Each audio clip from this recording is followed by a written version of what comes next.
నీకు ఆది కాండం అనేది నీకు అర్థం కాకుండా బైబిల్ అర్థమయ్యే అవకాశం లేదు. ఇది ఎంత నిజమో క్రొత్త నిబంధనలో అపోస్తల కార్యముల గ్రంథం అనేది నీకు అర్థం కాకపోతే, పుస్తకం అర్థం కాకపోతే నీకు బైబిల్ కూడా అర్థం కాదు.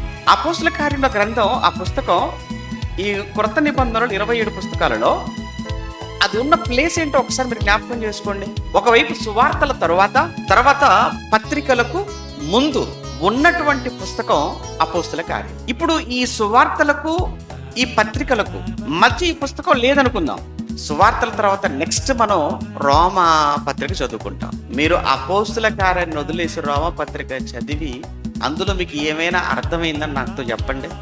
No way, no chance. ఏ మాత్రం కూడా 0 అంటే 1% కూడా అవకాశం లేదు. ఈవెన్ రోమపత్రిక పక్కన పెట్టి నెక్స్ట్ ఉన్నటువంటి పత్రికలు, కొరింథీ పత్రికలోనికి వెళ్ళారనుకోండి, అసలు నీకు అపోస్తల కార్యములు అనే పుస్తకం లేకుండా అప్పుడు మనకు వచ్చే ప్రశ్న ఏంటంటే, సువార్త అనేది రోమకి ఎలా వెళ్ళింది? సువార్త అనేది వృద్ధికి ఎలా వెళ్ళింది?